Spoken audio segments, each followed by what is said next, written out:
Hello everyone, it's great to see you again in a new video on the channel today.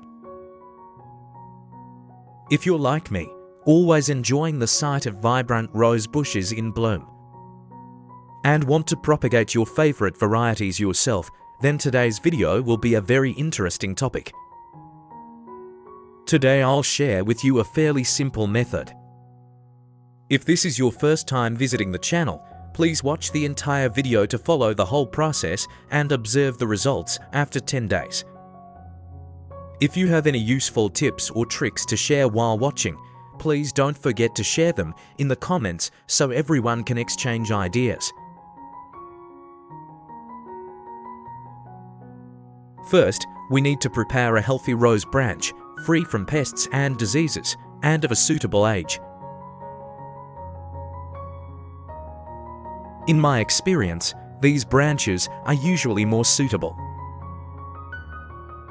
because the stem is already sturdy enough and has good adaptability after being separated from the mother plant.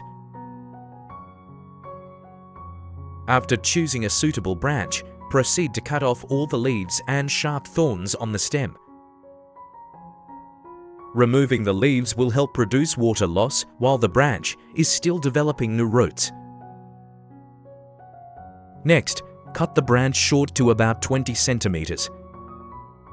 Finally, use a sharp knife to lightly trim a section of bark at the base of the branch. This step should be done gently to ensure a clean cut, allowing the base to make better contact with the solution during the soaking process.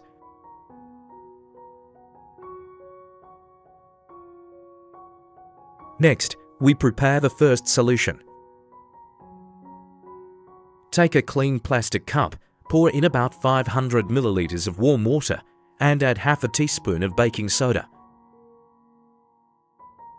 Baking soda creates a cleaner environment for the cuttings, helping to limit the growth of harmful fungi and bacteria at the base. This is crucial because during the rooting stage, if the base rots, the cutting will almost certainly not be able to continue growing. Stir well until the powder is completely dissolved. Once the solution is clear, place the rose stem in it and soak for about 30 minutes. While waiting, we will prepare the remaining mixture. Take a ripe tomato weighing about 50 grams, wash it, and cut it into small pieces. Put all the tomato pieces into another clean plastic cup.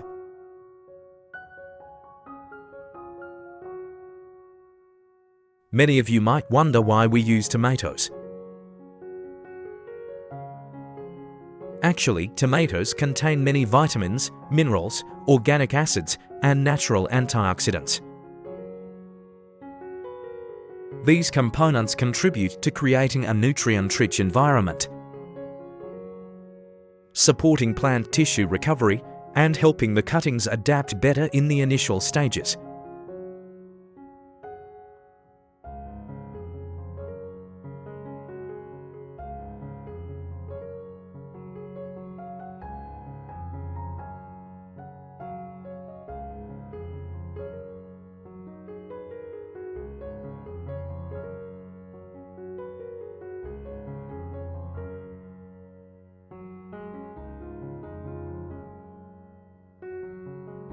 Next, add half a teaspoon of glucose, then pour in about 500 milliliters of clean water.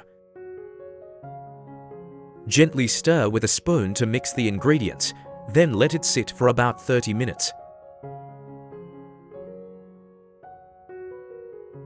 Glucose is a very easily absorbed energy source. When dissolved in the solution, glucose helps supplement essential nutrients, supports metabolism, and facilitates the formation of new roots. This is also why many people use this ingredient in plant propagation. While the two solutions are being prepared, take a clean glass jar and a piece of sponge. cut the sponge to fit snugly over the mouth of the jar.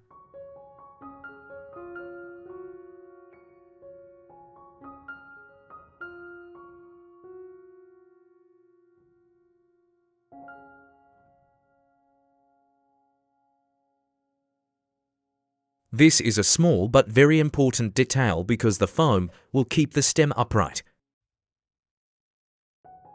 and help the base remain in contact with the solution below throughout the rooting process.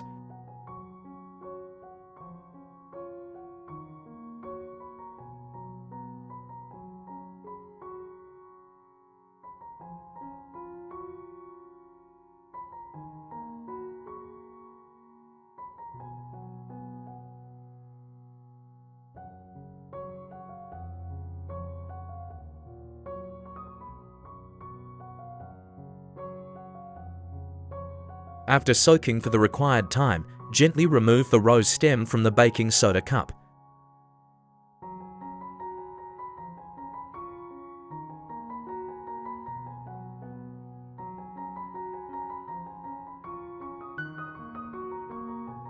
Next, use a sieve or a thin cloth to filter the tomato and glucose mixture, completely removing the solids and keeping only the clear liquid.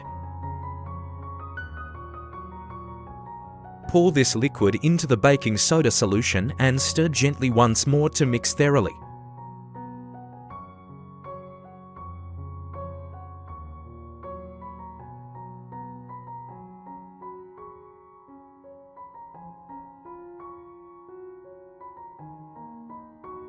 Now we begin assembling the cutting. Fill the glass jar with the prepared solution.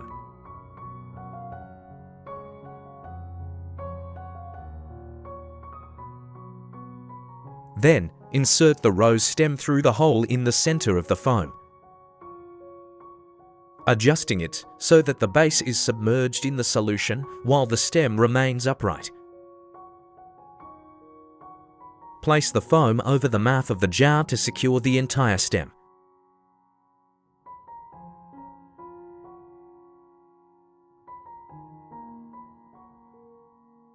Next, use a clear plastic bag or a clear plastic cup to completely cover the glass jar and the rose stem. This covering will help maintain stable humidity around the branch in the early days before roots form. However, you should also observe it regularly. If there is too much condensation inside, open it for a few minutes to allow ventilation, then close it again. Then place the jar in a cool, airy place, away from direct sunlight and strong winds. Gentle diffused light is most suitable during this stage. You should also avoid moving the branch too much as this can affect the formation of new roots.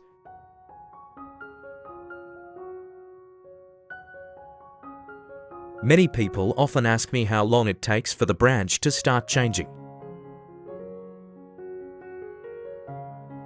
In reality, this depends on the flower variety, the quality of the branch, and the care conditions. Therefore, the most important thing is to be patient.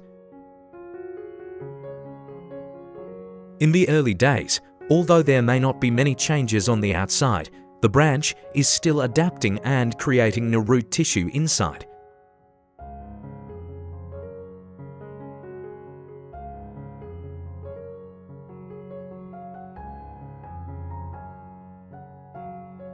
After about 10 days, if the care is suitable, you will see many white, plump, and succulent young roots appearing around the base.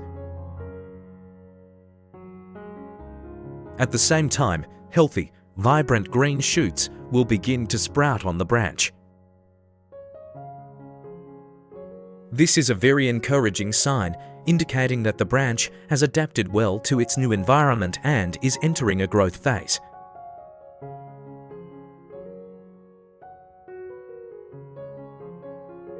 Over the years of caring for roses, I've tried many different methods of cuttings using familiar materials readily available at home. What I've realized is that no method guarantees absolute success. But if the cuttings are healthy, the tools are clean, the environment is stable, and the steps are done carefully, the rate of sprouting and rooting will improve significantly.